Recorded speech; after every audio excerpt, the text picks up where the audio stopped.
વિદ્યાર્થીઓએ હાઈકોર્ટમાં પિટિશન કરી છે। ઓફલાઈનની સાથે ઓનલાઈન પરીક્ષાનો વિકલ્પ આપવાની પણ માંગણી કરાઈ છે।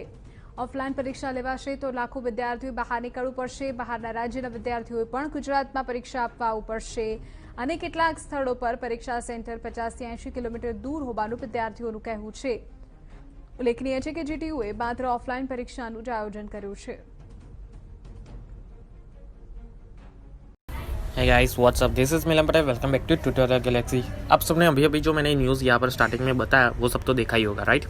ओके, तो अब ये बताने वाला हूँ कि अब क्या चाहते हैं स्टूडेंट ये चाहते हैं कि हमारी जो एग्ज़ाम है वो ऑनलाइन ऑफलाइन दोनों ऑप्शन में हो, मतलब सभी लोग, मतलब किसी के साथ अन्याय ना हो। क्योंकि GTU ने सबसे पहले यही बताया था कि काफ़ी सारे स्टूडेंट ये कह रहे हैं कि ऑनलाइन एग्ज़ाम में उन सब के साथ अन्याय होता है, मतलब कुछ होशियार स्टूडेंट थे उन लोगों ने ऐसा कहा था।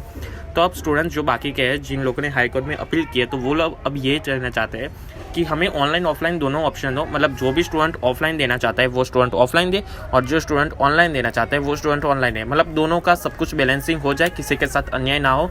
ओके, तो अब देखते हैं अब हाई कोर्ट क्या न्यूज़ देती है। ओके, और हम मिलते हैं नेक्स्ट वीडियो में, आई होप। और अब पढ़ना स्टार्ट कर दीजिए गाइस। एग्ज़ाम जो भी होगी आपको पढ़ना तो होगा, यानी कि थियरिटिकल आप पढ़ना स्टार्ट कर दीजिए। हमसे क्यों पूछाएंगे तो भी थियरी में से ही पूछाएंगे। ओके, और हमारा थियरिटिकल एग्जाम होगी तो उसमें भी ऐसा ही होगा। ओके, तो थियरिटिकल आप पढ़ना स्टार्ट कर दीजिए गाइस। ओके, एंड यहाँ पर इस वीडियो पसंद आए तो इस वीडियो को लाइक कर दीजिए, मेरे इस चैनल को सब्सक्राइब कर दीजिए। और जब आप लोगों ने इंस्टाग्राम में फॉलो नहीं किया तो इंस्टा आईडी डिस्क्रिप्शन बॉक्स में आपको मिल जाएगी, इंस्टाग्राम में भी आप लोग मुझे फॉलो कर दीजिए।